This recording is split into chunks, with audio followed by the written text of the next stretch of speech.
Student, তোমরা যারা ক্যালকাটা ইউনিভার্সিটির আন্ডারে সেকেন্ড সেমিস্টারের ছাত্রছাত্রী আছো এবং তোমাদের ইতিহাস সাবজেক্টটা পাস কোর্সে আছে, তোমাদের জন্য আজকের ক্লাসটা খুবই গুরুত্বপূর্ণ।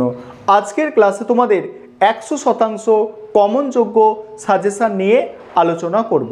তোমাদের তার আগে কোয়েশ্চেন প্যাটার্নটা আলোচনা করে দেব, অর্থাৎ সেকেন্ড সেমিস্টারে হিস্ট্রি জেনারেল অর্থাৎ পাস কোর্সের কোয়েশ্চেন প্যাটার্ন কী আছে সেটা প্রথমে আলোচনা করব, তারপরেই তোমাদের 100% কমনযোগ্য সাজেশান নিয়ে আলোচনা করব। যে সাজেশানটা আমি আলোচনা করতে চলেছি, আশা রাখি এর বাইরে কোনো প্রশ্ন তোমাদের পরীক্ষায় আসবে না। ভালো করে সাজেশানটা তোমরা আজকে দেখবে।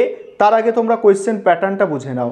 তার আগে সাবজেক্টটা একটু বোঝো যে তোমরা যারা সেমিস্টার 1-এ 3 বছরের এমডিসি কোর্স অর্থাৎ পাস কোর্সের ছাত্রছাত্রী আছো, তোমরা সিসি 1 হিস্ট্রি পরীক্ষা যদি প্রথম সেমিস্টারে দিয়েছো, তা সেকেন্ড সেমিস্টারে সেটা সিসি 2 হয়ে যাচ্ছে।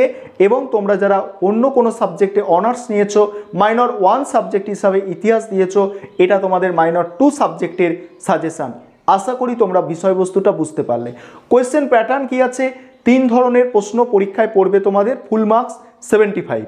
5 নম্বরের প্রশ্ন থাকবে 3টে, 10 নম্বরের প্রশ্ন 2টো, 20 নম্বরের প্রশ্ন 2টো। এই হচ্ছে তোমাদের কোয়েশ্চেন প্যাটার্ন। তোমরা সাইডে কোয়েশ্চেন প্যাটার্নটা দেখতে পাচ্ছ। এবারে তোমরা সম্পূর্ণ সাজেশানটা দেখে নাও। আরেকটা বিষয় তোমাদের বলবো যে তোমাদের জন্য অনলাইন কোচিং ক্লাস চলছে। তোমরা যারা অ্যাডমিশন নিতে ইচ্ছুক আছো, স্ক্রিনে যে নম্বর দেখতে পাচ্ছ এই নম্বরে যোগাযোগ করে অ্যাডমিশন নিতে পারো। আমাদের সপ্তাহে 2 দিন করে ক্লাস হয়ে থাকে, পার মান্থ 200 টাকা করে ফিস নেওয়া হয়ে থাকে। তোমরা যারা অ্যাডমিশন নিতে ইচ্ছুক স্ক্রিনে দেওয়া নম্বরে যোগাযোগ করবে। চলো আজকের সম্পূর্ণ সাজেশানটা তোমরা দেখে নাও। এবার তোমরা সম্পূর্ণ সাজেশানটা দেখে নাও। প্রথমে দেখো 10 নম্বর এবং 20 নম্বরের জন্য যে প্রশ্নগুলো তোমাদের তৈরি করতে হবে। প্রথম প্রশ্ন যেটা আছে, পুরাপ্রস্তর যুগের বৈশিষ্ট্যগুলির একটি সমালোচনাধর্মী বিশ্লেষণ লেখো। অর্থাৎ পুরাপ্রস্তর যুগের বৈশিষ্ট্য এবং তার সমালোচনা লিখতে হবে প্রথম প্রশ্নর ক্ষেত্রে। দ্বিতীয় প্রশ্ন, প্রাচীন মিশরের রাষ্ট্র ব্যবস্থার সাধারণ বৈশিষ্ট্যগুলি আলোচনা করো। 3 নম্বর প্রশ্ন, সাং আমলে চীনের রাজনৈতিক ইতিহাস বিশ্লেষণ করো। 4 নম্বর প্রশ্ন, মানব সভ্যতায় লৌহ প্রযুক্তির আবিষ্কার সংক্রান্ত ঐতিহাসিক বিতর্কটি আলোচনা করো। 5 নম্বর প্রশ্ন আছে, নাগরিকদের প্রসঙ্গ বিষয়ে উল্লেখ করে স্পার্টার সমাজ ব্যবস্থা সম্পর্কে একটি নিবন্ধ লেখো। পরে 6 দাগের প্রশ্ন আছে, দেখো, প্রাচীন গ্রিসের একজন নাট্যকার হিসাবে অ্যারিস্টোফানিসের মূল্যায়ন করো। 7 দাগের প্রশ্ন, প্রাচীন রোমের দাস ব্যবস্থার ওপর একটি সংক্ষিপ্ত প্রবন্ধ লেখো। 8 দাগের প্রশ্ন, মানুষের বিকাশ ও বিবর্তনের সংক্ষিপ্ত ইতিহাস লেখো। 9 দাগের প্রশ্ন, মানব সমাজের ইতিহাসে কৃষির সূচনা পর্ব থেকে তুমি কিভাবে ব্যাখ্যা করবে। বলছে কৃষির সূচনা পর্বকে তুমি কিভাবে ব্যাখ্যা করবে। 9 দাগের প্রশ্ন, নব্যপ্রস্তর যুগীয় বিপ্লবের বৈশিষ্ট্য কী ছিল। নব্যপ্রস্তর যুগীয় বিপ্লবের বৈশিষ্ট্য। পরের প্রশ্ন, পশ্চিম এশিয়ার আদি লৌহ যুগের প্রভাব আলোচনা করো। 11 দাগের প্রশ্ন, প্রাচীন গ্রিসে ট্র্যাজিক নাটকের বিকাশের ধারাগুলি আলোচনা করো। 12 দাগের প্রশ্ন, প্রাচীন গ্রিসের সমাজ ও অর্থনীতিতে দাসপ্রথা কীভাবে একটি স্বাভাবিক বৈশিষ্ট্যে পরিণত হয়েছিল।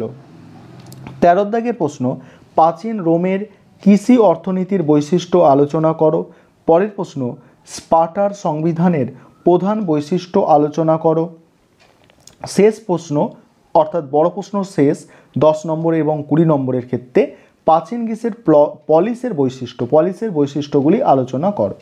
এবার 5 নম্বরের জন্য যে প্রশ্নগুলো তোমাদের তৈরি করতে হবে দেখে নাও। প্রথম প্রশ্ন, মধ্যপ্রস্তর যুগের সংস্কৃতির সম্পর্কে সংক্ষেপে লেখো। পরের প্রশ্ন, প্রাচীন মানব সভ্যতার বিবর্তনে শিকারী খাদ্য সংগ্রাহকদের সম্পর্কে সংক্ষিপ্ত আলোচনা করো।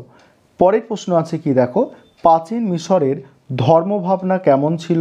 নেক্সট আছে, প্রাচীন চীনের সাং রাজবংশের আমলে চীনা ভাষার বিকাশ সংক্ষেপে আলোচনা করো।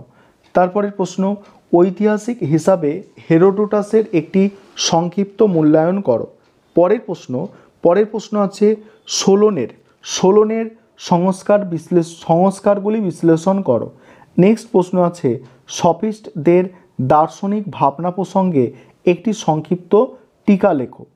তারপরে কি আছে দেখো, তারপরে আছে প্রাচীন রোমের রাষ্ট্রের প্রকৃতি কেমন ছিল। নেক্সট আছে প্রাচীন রোমের ধর্ম সম্পর্কে সংক্ষেপে আলোচনা করো। নেক্সট আছে নিম্নপ্রস্তর যুগের ওপর সংক্ষিপ্ত টিকা লেখো। নেক্সট প্রশ্ন আছে প্রাচীন মিশরের স্থাপত্য আলোচনা করো।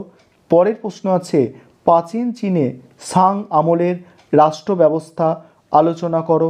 পরের প্রশ্ন পশুপালক যাযাবর বৃত্তি বলতে কী বোঝো। নেক্সট প্রশ্ন কি আছে প্রাচীন গ্রিক ঐতিহাসিক থুকিডিডিসের সংক্ষিপ্ত মূল্যায়ন করো। গ্রিক দার্শনিক সক্রেটিসের কৃতিত্ব মূল্যায়ন করো। প্রাচীন স্পার্টায় হেলটদের ভূমিকা আলোচনা করো। তারপরে প্রশ্ন আছে স্পার্টাকাসদের বিদ্রোহের ওপর একটি টিকা লেখো।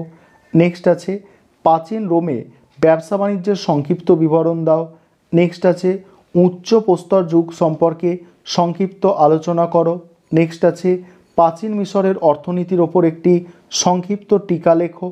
নেক্সট প্রাচীন চীনে স্যাং সভ্যতার অর্থনীতি আলোচনা করো। পরের প্রশ্ন স্পার্টার শ্রেণীবিন্যাস সংক্ষেপে আলোচনা করো। নেক্সট আছে নব্যপ্রস্তর যুগের বিপ্লব বলতে কী বোঝো। নেক্সট আছে গ্রিক দার্শনিক প্লেটোর কৃতিত্ব লেখো। এই ছিল তোমাদের সম্পূর্ণ সাজেশান। এর বাইরে কোনো প্রশ্ন তোমাদের আসবে না, নিশ্চিন্তে প্রশ্নগুলো তোমরা তৈরি করতে পারো।